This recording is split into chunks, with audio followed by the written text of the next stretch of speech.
Apócrifo Caverna dos Tesouros. Capítulo 9. Cainã e Malaleel. Cainã assumiu na presença do pai Enos o serviço da Caverna dos Tesouros. Cainã era um homem honrado e prudente, conduziu os filhos do seu povo no temor do Pai Divino, e cumpriu todas as recomendações do seu pai Enos. Cainã viveu 920 anos, depois adoeceu de morte. Então chegaram junto de Cainã todos os patriarcas, seu filho Massuanos, no segundo dia de Nisã, na hora terça, quando Noé contava 34 anos. O seu primogênito Jared embalsamou-o e sepultou-o na caverna dos tesouros. Foi pranteado por 40 dias.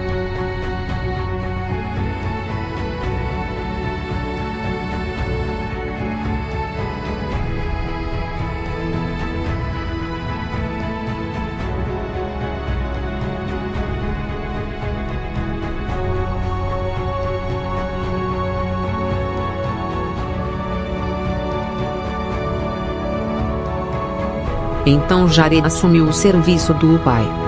Jared era um homem íntegro e perfeito em todas as virtudes, constantemente voltado para a oração, tanto de dia quanto de noite. Por causa da sua excelente direção do povo, o pai deu-lhe uma vida mais longa do que a dos seus antecessores. Aos 500 anos de Jared, os descendentes de Sete quebraram o juramento com que os seus pais os adjuraram, e começaram a descer da montanha para os lugares da maldade dos filhos do assassino Cromo, os descendentes de Caim.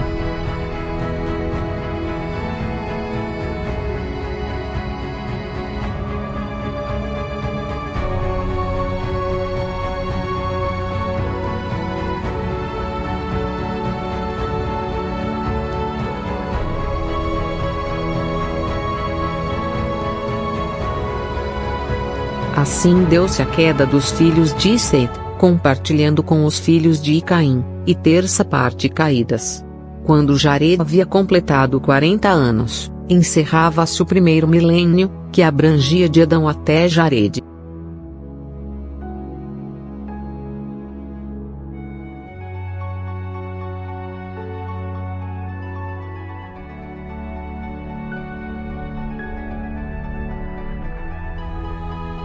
Apócrifo Caverna dos Tesouros. Capítulo 10. Deterioração da humanidade. Naqueles dias surgiram os cúmplices do pecado e os discípulos de Satanás. Este era o seu mestre e introduziu-se no filhos de Set, habitou neles, e neles espalhou os efeitos do erro, pelos quais se operou a queda dos filhos de Set. Jubal e Tubal-Caim, 2 irmãos e filhos de Lameche, o cego, o que havia matado Caim, praticavam toda espécie de música. Jubal construiu flautas, citaras e pífaros. E os demônios introduziram-se no filhos de Set, e ali se instalaram e fizeram moradia nos corpos dos descendentes de Set.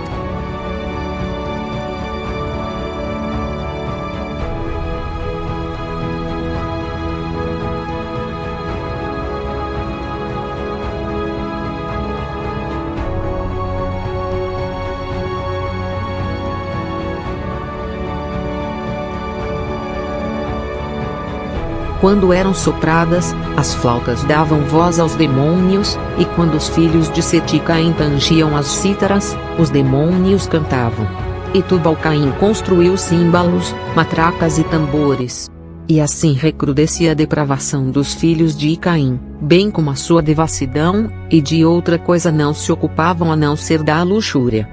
Os filhos de Set unidos com filhos de Caim, em contrapartida reinava o comer, o beber, a intemperança, a bebedeira, a dança, a cantoria, a risota demoníaca e as gargalhadas que davam prazer ao diabo, bem como o vozerio insano dos homens guinchando atrás das mulheres e mulheres guinchando atrás de homens.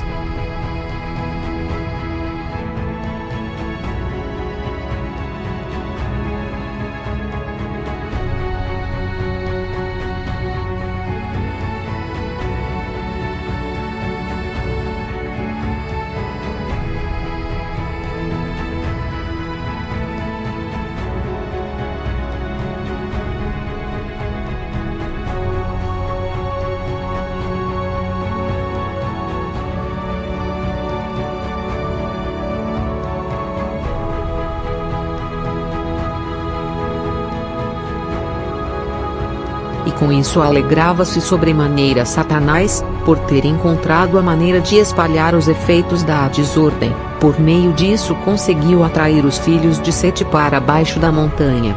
Enquanto que lá no alto os filhos de Sete serviam o Pai, em contraste com aquela horda de decaídos, e eram amados pelo Pai, honrados pelos anjos e chamados filhos da promessa.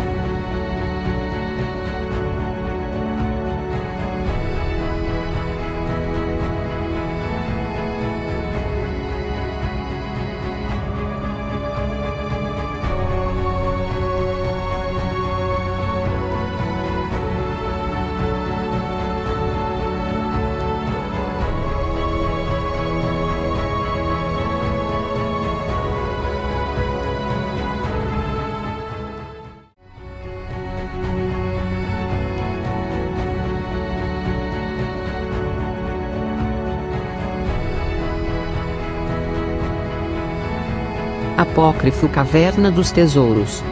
Capítulo 11. Cainitas e Setitas depravados.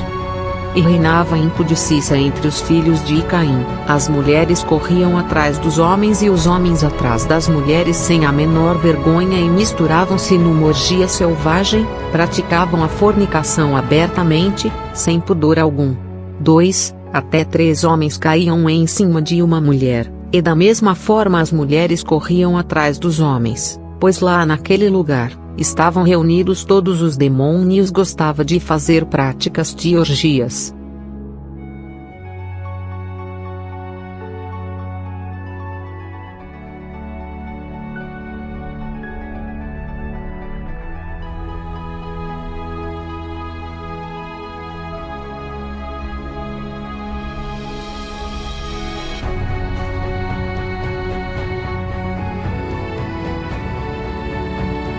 Os espíritos impuros imundos meteram-se dentro dos filhos de Caim e Set, e as mais velhos entre elas eles eram ainda mais assanhadas que as jovens. Os pais os filhos conspurcavam suas mães e suas irmãs, os filhos não reconheciam os seus pais, e os pais não distinguiam os seus filhos. Pai e mãe tinham práticas sexuais com os filhos e incluído práticas sexuais com os animais. Satanás tornou-se o chefe dessa antroposofia.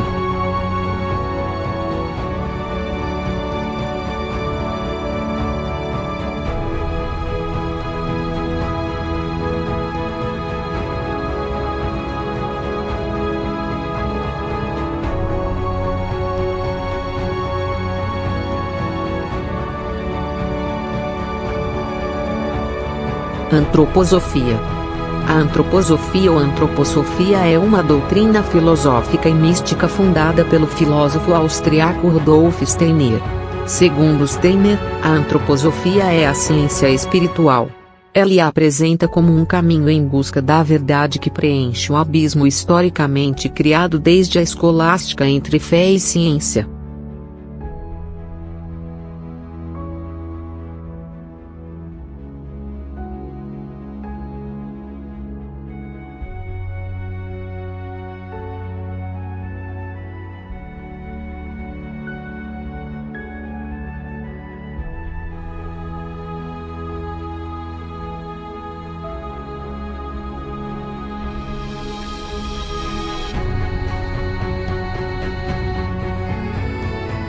Sopravam as flautas em meio ao vozerio, tocavam a cítara sob o influxo dos demônios, percutiam os tambores e as matracas, em colaboração com os espíritos maus imundos.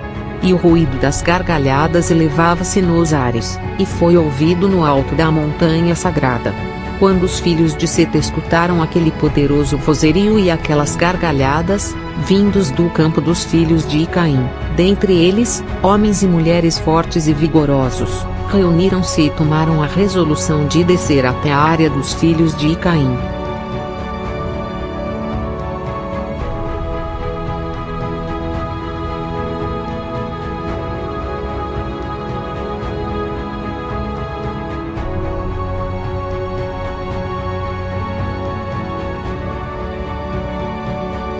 Jared, ao ter conhecimento dessa decisão, ficou grandemente perturbado e esconjurou-os dizendo: adjuro-vos, pelo sangue inocente de Abel, a que nenhum de vós desça desta montanha sagrada. Lembrai-vos dos juramentos aos quais nós ligaram os nossos pais Set, Enos, Cainã e Malaleel. Então Enoque também dirigiu-lhes a palavra: ouvi, ó filhos de Set, todo aquele que transgredir a ordem de Jared e violar os juramentos dos nossos pais, descendo desta montanha, vai ficar a marca no interior as práticas dos filhos de Caim com os caídos.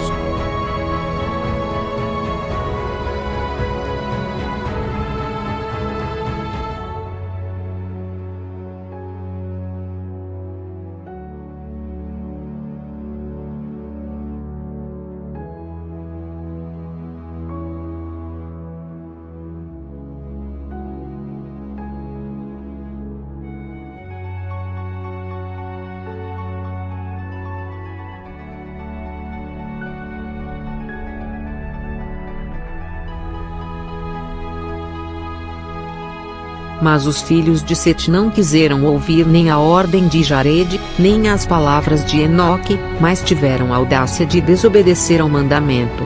Dessa forma, mais de 100 homens e mulheres, varonis e fortes, desceram da montanha.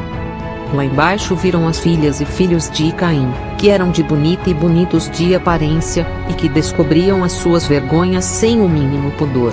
Então os filhos de Set atiraram-se à perdição, por meio da fornicação com os filhos de Caim.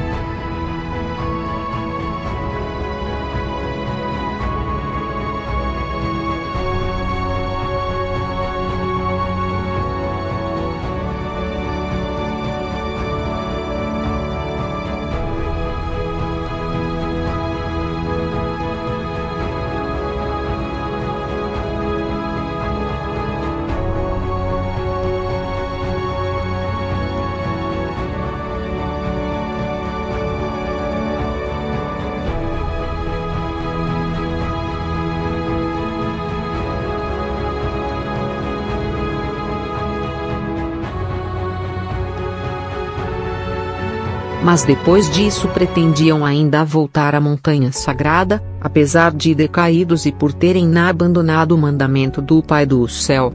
Nesse momento, porém, diante de seus olhos, os rochedos do monte sagrado revestiram-se de fogo. Depois de se haverem conspurcado com a imundícia da luxúria, o Pai não permitiu mais que voltassem ao lugar sagrado. E uma vez mais, muitos outros tiveram o atrevimento de seguir-lhes o exemplo, e desceram a montanha, também muitos caíram.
Adão era conhecido lá no paraíso como Arcanjo Miguel.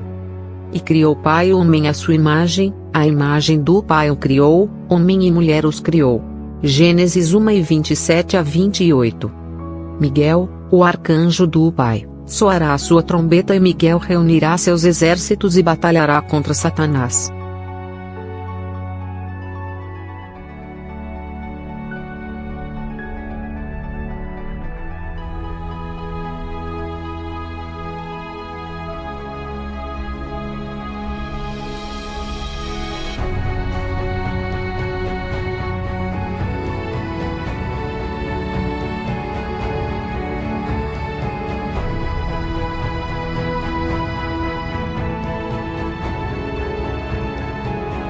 Segundo o relato do livro sagrado Alcorão, Alá, Adão e os anjos são Shamou-me. O Alcorão tem muito a dizer sobre a relação entre Alá, Adão, os anjos e Satanás. De fato, algumas coisas que o Alcorão diz sobre essas pessoas ou entidades erguem uma série de perguntas e comentários. Este é especificamente o caso está no livro Sura 2:30 a 38.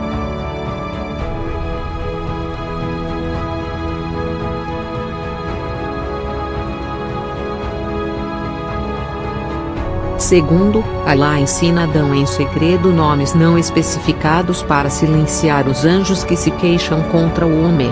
Não foi injusto Alá ensinar a Adão esses nomes e depois continuar desafiando os anjos a fazerem o mesmo? Alá precisa usar de fraude e mentiras para se garantir contra as acusações apresentadas contra Adão pelos anjos, acusações que se demonstraram estar corretas? Não está óbvio Adão seria tão ignorante quanto os anjos a respeito dessas coisas se Alá não o tivesse ensinado? Que tipo de defesa é essa tendo em vista que Adão apenas soube esses nomes porque Alá os ensinou a ele, ao passo que os anjos eram ignorantes apenas porque Alá não os ensinou essas coisas?